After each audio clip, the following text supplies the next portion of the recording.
Mijoz sizni qachon tanlaydi? Keling, buni 7 ta kontakt qoidasi orqali ko'rib chiqamiz. Birinchi kontakt brend nomini eshitish. Masalan, do'stingiz Marjon degan agentlik haqida gapirdi. Siz eshitdingiz, ammo hali qiziqmadingiz. Foydasi tanishlik shakllana boshlaydi. Ikkinchi kontakt ko'z bilan ko'rish. Masalan, ko'chada mashinada Marjonning reklamasini ko'rding. Endi nom va logotip vizual ravishda xotiraga o'rnasha boshlaydi. Uchinchi kontakt ijtimoiy tarmoqdagi post. Masalan, Instagramda Marjonning kontentini ko'rdingiz. Video, fakt yoki savol-javob sizga qiziq tuyuldi, ammo haligacha harakat yo'q. To'rtinchi kontakt raqamli reklama yoki banner. Masalan, Facebookda yoki Telegram kanalida Marjonning reklamangiz shahar bo'ylab yursin degan sarlavhali postni ko'rdingiz va sizga ta'siri qisman sezildi. 5-kontakt do'stingizdan qayta eshitish. Masalan, tanishingiz men mashina reklamasini qo'ydirdim, yaxshi ishlayapti va qo'shimcha daromad ham qilyapman deb aytdi. Bu ishonchni oshiradi. 6-kontakt rasmiy sahifani ko'rib chiqish. Masalan, marjon.uz saytini yoki Telegram sahifasini ko'rdingiz. Endi sizda ishonch va qiziqish kuchaydi.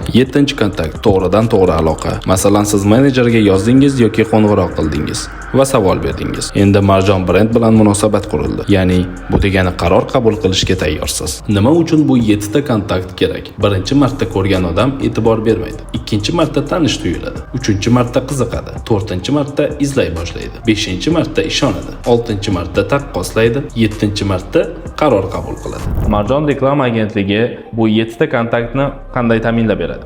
Mashinadagi reklamalar orqali odamlar har kuni ko'radi. Mijozlar va hamkorlar fikri orqali ishonch bildiradi. Menejerlar yordamida savollaringizga javob olasiz. Shu modelni ishlatish orqali siz o'zingizni biznesingizda ham birinchi marta ko'rgan odamdan mijozga aylangan odamga qadar bo'lgan masofani bosib o'tasiz va 7-martada qaror qabul qilishni boshlaydi.